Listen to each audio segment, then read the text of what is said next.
Assalamu alaikum. Day 59. Bilal, the Muslim slave. Bilal was a black slave. He loved the Prophet very much. As soon as he heard he was a prophet, he believed in him.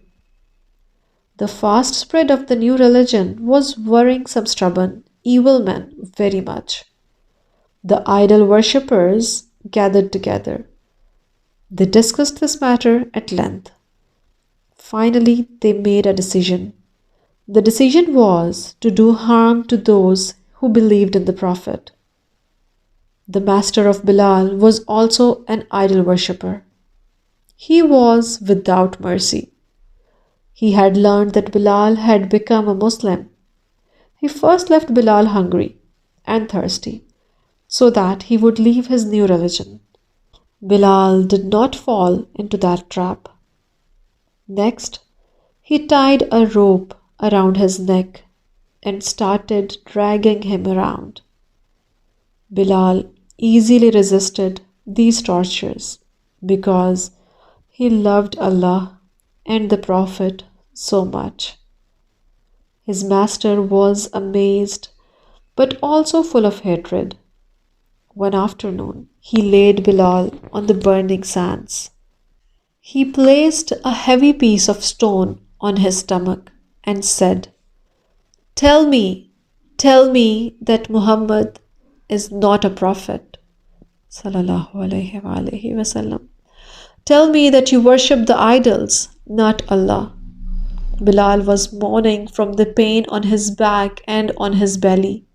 He said, Allah is one and Muhammad sallallahu alaihi wasallam is the messenger of the one. Just at that moment, Abu Bakr was passing by. How much love the Muslims showed to one another. When he saw his brother in torture, he went crazy. In a rage, he immediately went to Bilal's master and said, don't you fear Allah at all? When are you going to stop torturing this poor man? His master's answer was, if you want his release so much, you can buy him from me. The slaves in those days used to be bought and sold.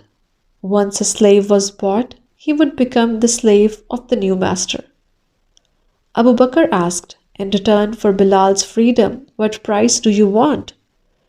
The master said with a happy face, 3 slaves and a lot of money. Abu Bakr said, all right, I'm going to give you all that you asked, and pulled Bilal out from under the stone. Together, they went to their Prophet. Sallallahu alaihi wasallam. The Prophet lovingly embraced Bilal, who had endured so much pain for the sake of his religion.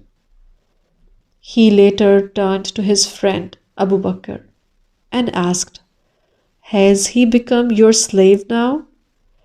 Abu Bakr replied, no, I have just freed him. He can go anywhere he wishes. The Messenger of Allah looked at Bilal with great joy in his eyes. Sallallahu alaihi wasallam.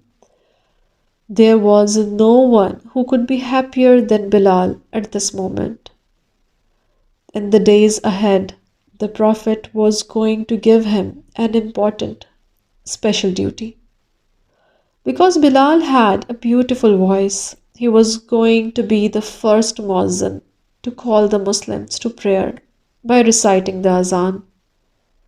The azan was going to be the special calling to prayers by muezzins for hundreds of years all over the world. They would repeat the same azan to tell the Muslims it was time for prayer.